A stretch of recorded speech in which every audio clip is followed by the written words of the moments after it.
안녕하세요. 근로감독관 배희경입니다. 두드리면 열리는 유튜브 노동법 산업안전보건법 편.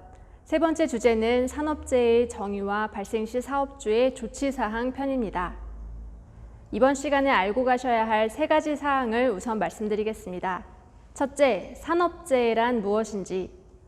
둘째, 산업재해 조사표의 제출 대상과 작성 방법은 무엇인지. 셋째, 중대재해의 정의와 발생 시 조치사항은 무엇인지입니다. 먼저 산업재해라는 단어는 많이 들어보셨을 텐데요. 산업재해의 정확한 의미는 무엇일까요? 산업재해란 근로자가 작업 또는 업무로 인하여 사망 또는 부상당하거나 질병에 걸리는 것을 의미합니다. 이러한 산업재해가 발생하면 사업주는 사업장 개요, 재해자 인적사항, 재해 발생 일시와 장소, 재발방지 계획 등에 대한 기록을 작성하고 3년간 보존해야 하며 관할 지방 고용노동관서에 재해 발생 사실을 보고해야 할 의무가 있는데요.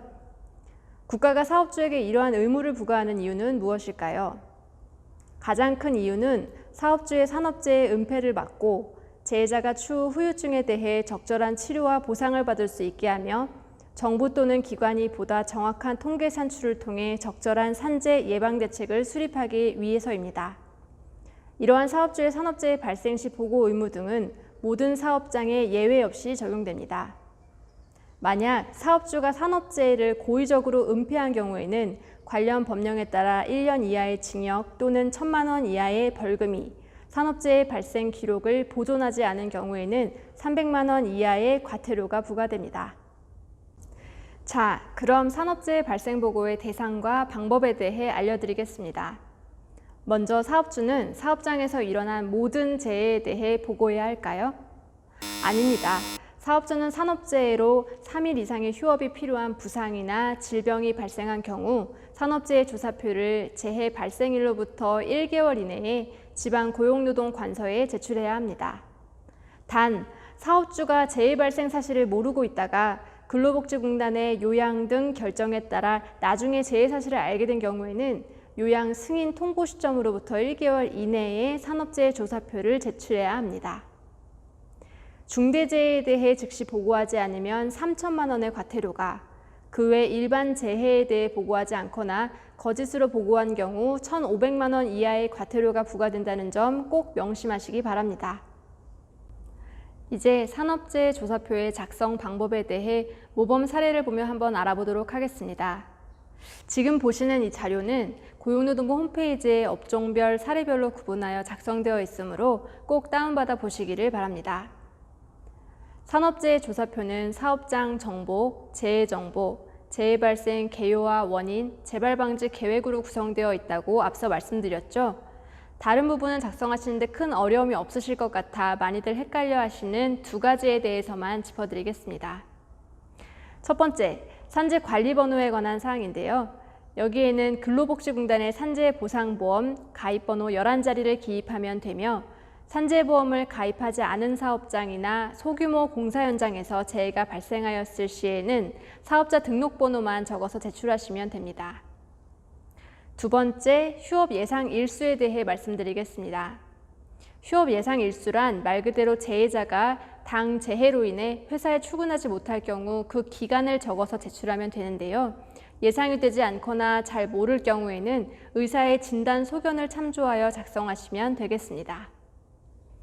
이러한 기재사항들을 빠짐없이 적어주시고 최종 제출 전 산업재해 조사표 하단에 근로자 대표의 확인을 받아 제출하시면 됩니다. 지금까지 산업재해 조사표 작성 대상과 방법에 대해 자세하게 알아보았습니다. 앞서 말씀드린 것과 같이 산업재해 조사표는 1개월 이내에 제출하면 되지만 사업주가 산재 발생 즉시 보고해야 하는 경우가 있다고 말씀드렸었는데요. 기억나시나요? 바로 중대재해입니다. 중대재해란 산업재해로 인해 사망자가 1명 이상 발생하거나 3개월 이상의 요양이 필요한 부상자가 동시에 2명 이상 발생하거나 부상자 또는 직업성 질병자가 동시에 10명 이상 발생한 재해로 세 가지 요건 중 어느 하나에 해당되는 재해를 말합니다. 그렇다면 중대재해 발생 보고서는 어떻게 작성하는지 알아볼까요? 중대재해 발생 보고는 법으로 강제하는 특별한 양식이 정해져 있지는 않은데요.